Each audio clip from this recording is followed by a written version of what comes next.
रमेश एक 30 साल का आईटी इंजीनियर है जो बेंगलोर में काम करता है। हर महीने उसकी सैलरी लगभग 65,000 रुपीज होती है। ऑफिस काम, वीकेंड, शॉपिंग और एक छोटी सी सेविंग्स के साथ रमेश का एक सिंपल सा सपना है, अपना एक छोटा सा 2 BHK फ्लैट खरीदना। लेकिन जब उसने रियलिटी चेक किया तो सपना एकदम दूर लगने लगा। बेंगलोर में एक डिसेंट 2 BHK का प्राइस कम से कम 90 लाख टू 1 करोड़ रुपीज है। बैंक से लोन लेने का मतलब है कि उसकी मंथली ईएमआई लगभग 65,000 रुपीज के आसपास होगी, जो ऑलमोस्ट उसकी पूरी सैलरी के बराबर है। मतलब खाना, बिजली, पेट्रोल, पेरेंट्स को पैसे भेजना, ये सब कैसे चलेगा? रमेश ने सोचा शायद थोड़ा सा और वेट कर लेंगे। लेकिन पिछले 2 साल में प्रॉपर्टी के प्राइसेस 15 to 20% बढ़ गए हैं और ईएमआई का लोड और ज्यादा हो गया है। सैलरी तो सिर्फ 5 से 6% ही बढ़ी है। आज रमेश अपने ऑफिस के पास एक रेंटेड फ्लैट में रहता है, जिसका रेंट भी हर साल बढ़ता रहता है। हर महीने जब वो रेंट देता है तो एक ही सोच आती है उसके दिमाग में कि काश ये पैसा वो अपने घर की ईएमआई के लिए दे रहा होता। रमेश की कहानी सिर्फ उसकी नहीं है, ये आज के टाइम के मिलियन मिडिल क्लास इंडियंस की कहानी है, जो सपने में तो अपना घर देखते हैं पर रियलिटी में वो सपना दूर होता जा रहा है। आगे के पैराग्राफ्स में हम सिंपल एग्जांपल्स के साथ समझेंगे कि आज के टाइम में मिडिल क्लास इंडियंस के लिए अपना घर लेना इतना मुश्किल क्यों हो गया है। सबसे पहले हम जिस चीज की बात करेंगे वो होती है एक्सेलरेटिंग प्रॉपर्टी प्राइस ग्रोथ। हम सबसे पहले इसको नेशनल ट्रेंड के तरीके से समझेंगे। सोचो, हाउसिंग प्राइस इंडेक्स यानी कि जो HPI होता है वो एक थर्मोमीटर की तरह है जो प्रॉपर्टी के दाम का टेम्परेचर बताता है। टेम्परेचर ज्यादा होने का मतलब है कि प्रॉपर्टी का दाम ऊपर चला गया है, कम होने का मतलब है कि वो नीचे आ गया। ये बस एक एग्जांपल है।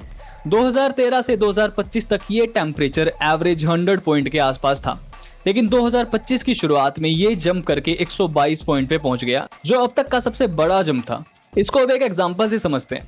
मान लीजिए 2010 में अगर पुणे में एक 2 BHK फ्लैट रुपीज 50 लाख का था तो उसमें 22% का इंक्रीज मतलब है कि अब वही फ्लैट लगभग 61 लाख रुपीज का हो गया है, चाहे फ्लैट में कोई चेंज ना हुए हो। The second thing is that city level trends.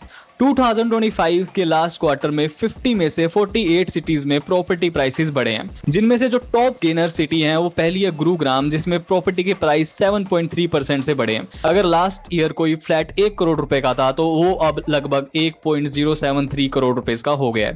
Greater Noida में यही नंबर बढ़ा है प्लस 5.3% से। अगर कोई 60 लाख रुपीज का फ्लैट था तो वो अब लगभग 63.18 लाख का हो गया है। गाजियाबाद में ये रेट बढ़ा है प्लस 3.5% से।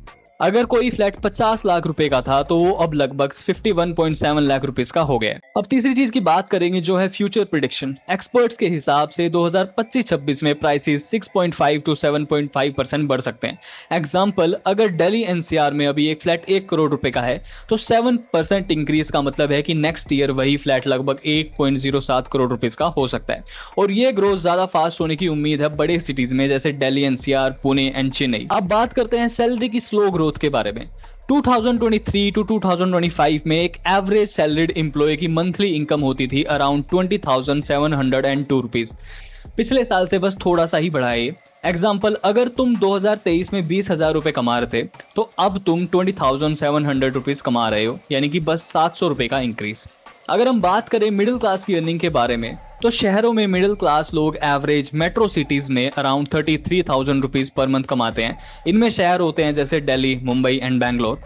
अगर हम बात करें टीयर 1 एंड टीयर 2 सिटीज के बारे में जैसे पुणे, लखनऊ, जयपुर, इनमें एक एवरेज मंथली इनकम है 32,000 रुपीज पर मंथ। 2023 से बस 2 से 3,000 रुपए का ही इंक्रीज हुआ है। अगर आप 2023 में 30,000 रुपीज कमा रहे थे तो अब आप 32,000 रुपीज कमा रहे हो, लेकिन एक्सपेंसेस उससे ज्यादा बढ़ गए हैं। Now there is a big gap between salary and prices of the property. पिछले एक साल में घर का दाम 20 से 25% बढ़ गया है, पर सैलरी सिर्फ 6 से 8% बढ़ी है। मतलब जो अर्निंग और प्रॉपर्टी प्राइसेस का गैप है वो और भी ज्यादा बड़ा हो गया है। इसको एक एग्जांपल से समझते हैं। जैसे 2023 में अगर किसी इंसान की सैलरी 30,000 रुपए पर मंथ थी तो उस टाइम पे एक फ्लैट का प्राइस 50 लाख रुपए होता था। 2024 में यही सैलरी हो गई है 32,000 रुपीज, यानी कि सिर्फ 2,000 रुपए ज्यादा, पर वही फ्लैट अब 60 लाख रुपीज का हो गया, यानी कि 10 लाख रुपए ज्यादा। रिजल्ट इसका ये है कि अब घर लेना और भी ज्यादा मुश्किल हो गया है, यानी कि आपकी सैलरी सिर्फ 2,000 रुपए बढ़ी है लेकिन प्रॉपर्टी का प्राइस सीधा 10 लाख रुपए से हाइक हो गया है। अब हम बात करते हैं अपने तीसरे फैक्टर के बारे में जो है financing cost and home loan terms. सबसे पहले बात करेंगे इंटरेस्ट रेट के सीन के बारे में। 2025 के पहले हाफ में आरबीआई ने अपना रेपो रेट 1% यानी कि 100 बीपीएस कम कर दिया। इसका मतलब हुआ कि बैंक्स ने अपने होम लोन का इंटरेस्ट रेट गिरा के लगभग 8.5% कर दिया। सुनने में यही लगता है कि इंटरेस्ट रेट कम हुआ तो लोन लेना इजी हो गया, लेकिन रियलिटी ये है कि प्रॉपर्टी के दाम इतने बढ़ गए हैं कि थोड़ा सा इंटरेस्ट कम होने के बाद भी कोई फायदा नहीं हो रहा है। अब हम बात करेंगे होम परचेज अफोर्डेबिलिटी इंडेक्स के बारे में, जो होता है HPAI। HPAI एक ऐसा नंबर होता है जो ये बताता है कि एवरेज फैमिली अपने इनकम के साथ एक 1000 स्क्वायर फीट का घर अफोर्ड कर सकती है या नहीं। अगर HPAI का नंबर 100 से ज्यादा है तो वो लोन के लिए क्वालिफाई हो सकते हैं। अगर HPAI का स्कोर 100 से कम है तो वो लोन के लिए क्वालिफाई नहीं होते। 2024 में बैंगलोर, दिल्ली जैसे बड़े शहरों का HPAI 100 से नीचे था। अगर सिंपल शब्दों में कहें तो एवरेज फैमिली को बैंक से लोन लेना पॉसिबल नहीं है। अब हम बात करेंगे EMI versus income reality check के बारे में। अब प्रॉब्लम यह है कि एक एवरेज मिडिल क्लास हाउस होल्ड की मंथली इनकम होती है around 33,000 rupees.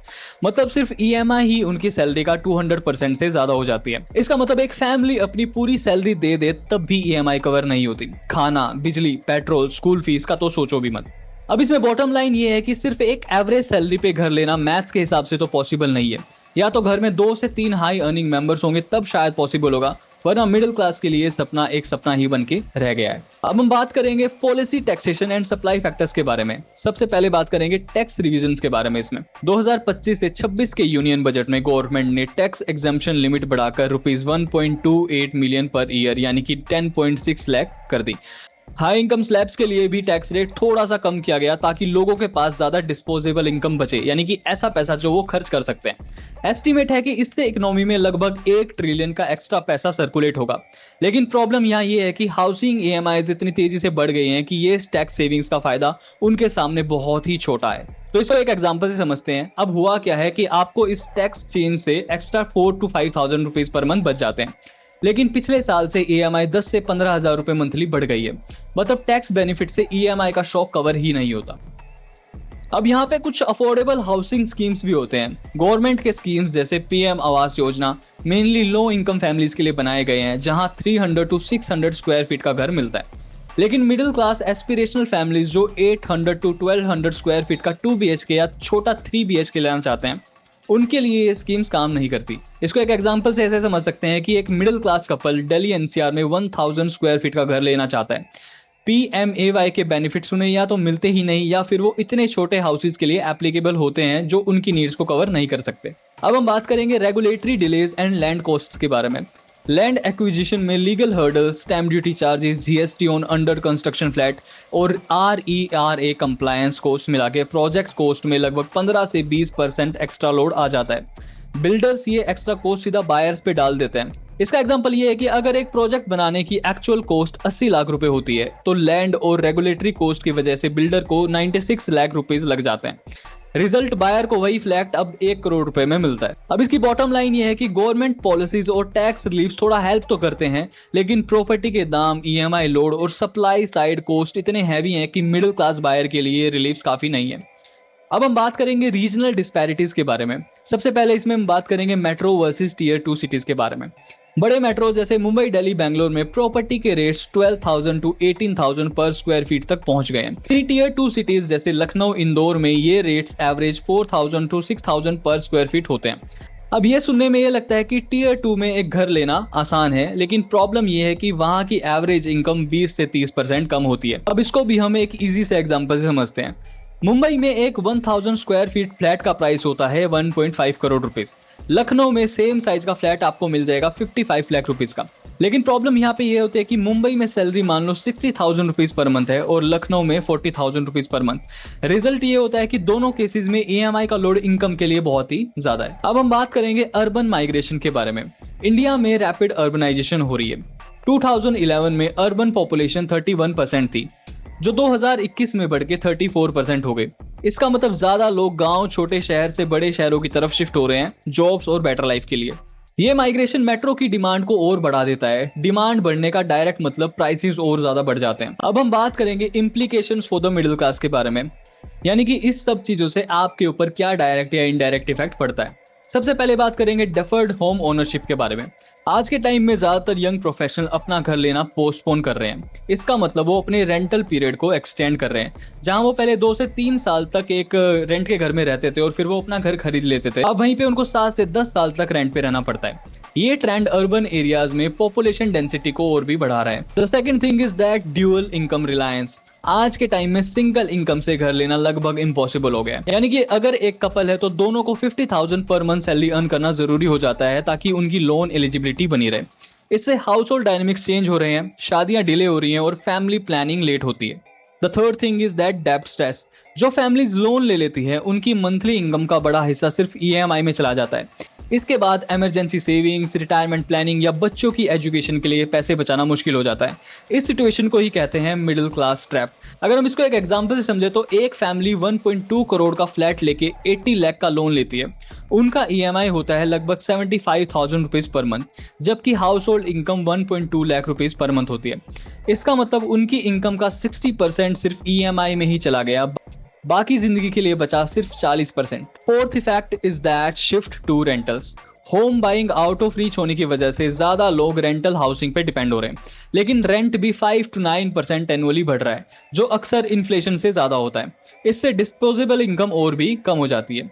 So basically data clearly दिखाता है कि इंडिया में हाउसिंग प्राइस इन्फ्लेशन ने इनकम ग्रोथ को पीछे छोड़ दिया है। फाइनेंसिंग कॉस्ट अभी भी इनकम के मुकाबले बहुत हाई है और गवर्नमेंट पॉलिसीज मिडिल क्लास के गैप को पूरा कवर नहीं कर पा रही है। जब तक कोई स्ट्रक्चरल चेंज नहीं आते, जैसे इंटरेस्ट रेट का बड़ा कट, मिडिल क्लास के लिए targeted subsidy, housing project approvals का फास्ट होना, मिड सेगमेंट हाउसिंग का ज्यादा सप्लाई, तब तक अपना घर लेना millions of middle class Indians के लिए सिर्फ एक सपना ही बन के रह जाएगा। This is it for this video guys. मैं मिलता हूँ आपसे अपनी अगली वीडियो में ऐसे ही किसी इंटरेस्टिंग एनालिसिस के साथ। तब तक के लिए good morning, good night, good afternoon, whatever suits the best. Bye bye.